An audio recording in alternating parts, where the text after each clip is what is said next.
en ese lapso una serie de piezas anatómicas que hay acá en la universidad. Ven los coxales de dos especies distintas. ¿Quién es equino? ¿A o B? A, El B. Aquí ven el coxal equino y aquí ven el coxal bovino. No se fijen en el tamaño, fíjense en la forma. Y se dan cuenta que incluso la tuberosidad isquiática es muy distinta en un bovino a la de un caballo. Así de que ustedes tienen que estar entrenados. Sé que en mi curso de anatomía uno es solo caballo, ¿no es cierto? Pero no queremos que un estudiante de anatomía 1 que está estudiando caballo confunda un caballo con una vaca o con una cabra o con una hembra porcina o canina. Bueno, las traje con el siguiente objetivo: que sepan ustedes cómo es que va ese aparato urogenital de la hembra colocado, ¿no es cierto? Fíjense que es intrapelviano. Esta es la cavidad pelviana. Acuérdense que el techo de la cavidad pelviana lo forma el hueso sacro, ¿sí? Entonces aquí vendría el sacro. Bueno, noten la posición de los ovarios en una hembra no preñada. Como decía mi maestro, el doctor Juan Tobos, los ovarios de una hembra equina o bovina tienen una topografía exacta, están en la región sublumbar. Aquí vienen las vértebras lumbares con sus apófisis transversas.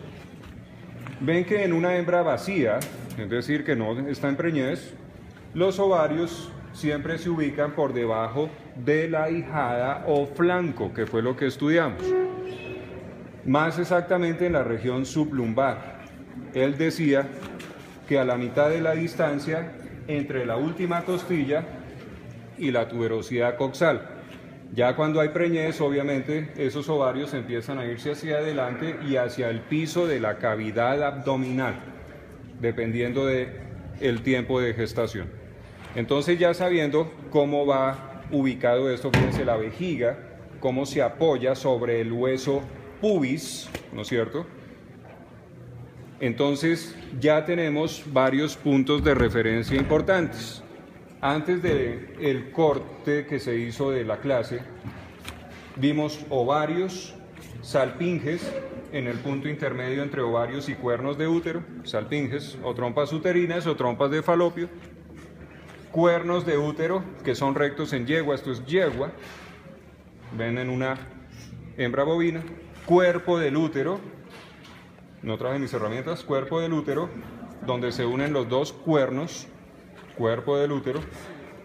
Luego sigue el cérvix o cuello del útero, que saben que es muy fuerte, muy grueso, se distingue fácilmente en una palpación rectal, muy amable. Entonces, estamos viendo acá cérvix o cuello del útero y sabemos que ese cérvix terminó justo acá, adentro, por dentro, en el orificio uterino externo. Ahí también terminó el útero. Esto es la vagina. Y acá la última sección es el vestíbulo vaginal. Ven la vejiga. Bueno, ahora hablemos de lo siguiente. Los ovarios. Los ovarios son las gónadas de la hembra. Sus homólogos son los testículos. En ambos sexos, esas gónadas son de secreción mixta. La secreción interna de los ovarios, es decir, lo que va a la sangre, son las hormonas femeninas, hablamos de los estrógenos, la progesterona y otras cuantas hormonitas que van ustedes a ver cuando estudien reproducción. Sin embargo, acá en la guía se las mencioné, estamos hablando de otras hormonas que van a determinar el comportamiento sexual y reproductivo de una hembra. Entendamos el vocabulario. Comportamiento sexual, tanto para hembra o para macho, significa si tiene apetito sexual. Eso es comportamiento sexual, el deseo sexual. Y comportamiento reproductivo también para hembra y macho se refiere a otra cosa. Ahí se refiere a si es fértil o no es fértil. En la guía les escribí qué ocurre en el ciclo ovárico. El ovario, que es una glándula de secreción mixta, la secreción externa es el óvulo, va a hacer un ciclo. En la mujer sabemos que el promedio de ese ciclo ovárico es de unos 28 días, espero no equivocarme, unos 28 días. Está ciclando la mujer si no queda en gestación, y cada 28 días tendrá sus inconvenientes del ciclo. Bueno, no sé si me equivoco, pero así es. Y acá en las hembras mamíferas del reino animal, el promedio del ciclo ovárico es más cortico, 21 días. 21 días, ese es el promedio. Bueno, ¿qué es el ciclo ovárico? Resulta que internamente el ovario, su tejido glandular, está diseñado para producir óvulos. Gracias a eso, pues se reproducen las especies. El ciclo, vamos a dibujar acá un ovario. Dividámoslo en 3 partes. ¿Sí? Primera parte del ciclo, esta. Es la etapa folicular. Internamente el ovario está produciendo folículos ováricos, que yo se los mostré hace un instante cuando vimos los ovarios de hembra porcina, ¿no es cierto? Y de hembra canina, que yo les decía, miren el ovario y ven esas cantidad de punticos en la superficie del ovario. Esos son los folículos ováricos. En la mujer y en las hembras del reino animal, los folículos ováricos son de 3 categorías, dependiendo de su estado evolutivo. F1, o folículo primario, tiene el tamaño de una cabeza de una aguja de esas plásticas que ustedes han comprado. O sea, estoy hablando de medio centímetro. Es grandecito, ¿no es cierto? Pero no es palpable por vía rectal. Si fuese una hembra canina y porcina sería más pequeñito. Ay, no se me ocurre qué pepita podría ser de ese tamaño, pero más pequeñito. Ese es el F1, no se palpa por vía rectal. El folículo secundario es cuando el F1 evolucionó durante un tiempo, aumentó su tamaño y se llenó de líquido y toma un tamaño aproximado de un garbanzo dentro del ovario, ¿sí? Hablando de hembra bovina y equina. Incluso en porcinas tendría ese tamaño.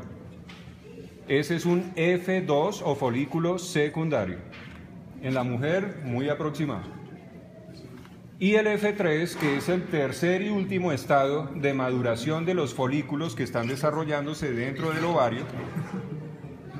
Ese F3 es enorme, tan grande que deforma al ovario. Tiene el tamaño de una uva, hablando de una hembra bovina y equina, tiene el tamaño de una uva. El F3 o folículo terciario o folículo de Graf. Adentro de ese F3 o folículo terciario de Graf dentro del ovario, pues no tengo acá piezas que me lo muestren, lástima, estamos muy escasos de material esta vez. Internamente en ese líquido que hay, que se llama líquido folicular, está el óvulo, el microscópico óvulo, ¿no es cierto? Ese lo podemos ver con suerte con un estereoscopio o un microscopio, fácilmente. Bueno, el F3 es el que ya está listo para ovular en la mujer y en las hembras del reino animal. Así de que eso sí lo puedo mostrar. Van a notar ustedes que en los ovarios van a encontrar unos minúsculos puntos rojos. Fíjense que cogí a la suerte este ovario y ven un punto rojo ahí. Incluso puede ser más grande cuando recién se ha ovulado. Mire qué tal este. Vea, me emboqué con la pieza que era. Eso se llamó cuerpo hemorrágico o corpus rubrum. Significa que hubo una ovulación. Esta hembra estaba en celo. Cuando una hembra ovula, debe estar en celo, es decir, su comportamiento sexual hace que sea receptiva al macho. Esta hembra estaba en celo, estaba en el momento para recibir la monta natural o la inseminación. Uno ya cuenta en horas cuál es el momento más óptimo para realizar ese procedimiento. Entonces aquí con esto sé que esta hembra óvulo soltó al óvulo. Si fuese una hembra multípara no sería un óvulo, serían muchos óvulos, ¿no es cierto? Bueno, ese óvulo viaja a la salpinge, que sabemos que está muy cerquita al ovario. No es sino que ustedes busquen la salpinge, acá está deshecho, miren, aquí veo que era esto la salpinge, un conducto que va desde el ovario hasta el extremo del cuerno del útero, ahí ven la salpinge, ahí se introduce el óvulo y espera al espermatozoide para que ese feliz encuentro realice la fecundación o concepción dentro de la salpinge. Esa fue la primera parte del ciclo ovárico, la etapa